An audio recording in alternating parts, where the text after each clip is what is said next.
Hello and welcome to today's edition of Pegasus Test. On today's edition, we're covering the use of flares in competition. We've been asked a lot about this for the Moons Out, Goons Out event, about using flares. And I want to do this video to show everybody we have been testing to see if it is doable.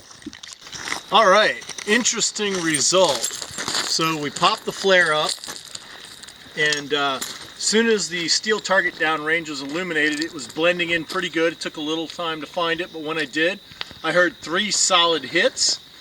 But as the flare drifted away and the shadows changed, it got harder to find. And the last few shots didn't get any feedback off the steel, and that's kind of what I expected. It was pretty hard to see.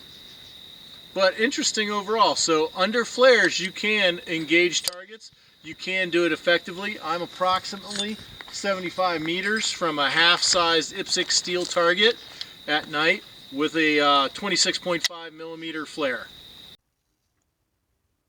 All right, so you may be wondering, after watching that flare engagement, why we do not use flares in competition. Well, this is a 26.5 meter flare, and it works, but only for a short duration of time, as you see here.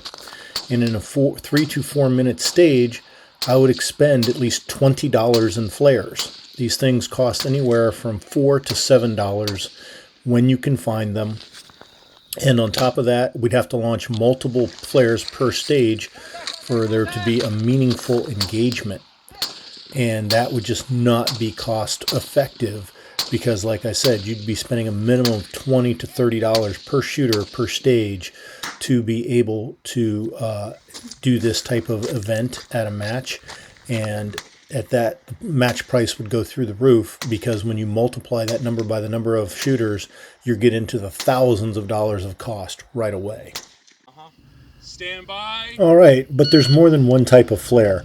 You saw the limitations of the 26.5 flare, but the other type of flare we have main access to is expired maritime distress flares. You get a much longer burn time, somewhere in the 30 to 40 second range, as you'll see here, and you get a pretty good light dispersed, although it's a red light as compared to the white light you saw previously.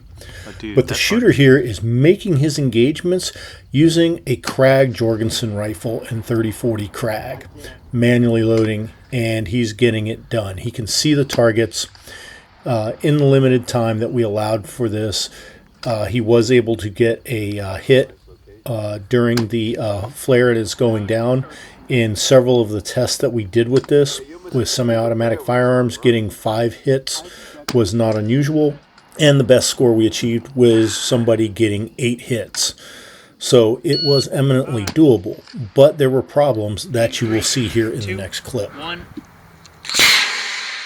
All right, and you see the flare launched and went 90 degrees off target. And the next thing you see here is it's burning brightly, shedding its light everywhere, which is all great, until it lands on the ground, still alight, and creates a possible fire hazard. So yeah. Now here's another test we did. Unusually good conditions here with the Psyonix camera because we did it right at dusk. So we got the best possible conditions with this low light camera. Got great light coming off the flare, as you can see there. And as it comes down, it reaches a certain height where it does start to illuminate the ground and throw out usable light. Now the problem you're going to have here as it comes down is it's giving you usable light. You can see through the Psyonix better than your human eye. You can see it right there, burning brightly, drifting towards the trees. That was fired straight up, and that flare went about 250 meters from where it was fired, and it drifted right down here into the trees, and luckily went out just as it went into the trees. We had a different test that almost resulted in a fire because it didn't ignite till very late. The parachute caught the top of a tree, and we all sat there for about 40 seconds giving ourselves CPR as we watched it burn out and hoping it didn't set the tree on fire. We just wanted to put out this video showing you why we haven't used flares at a Moons Out event.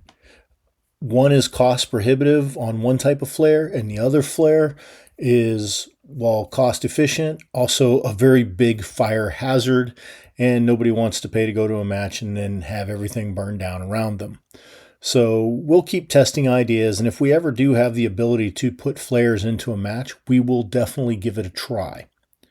We'd like to thank you for tuning in to this edition of Pegasus Test. Please comment, like, and subscribe, and tune in for future videos about competitions.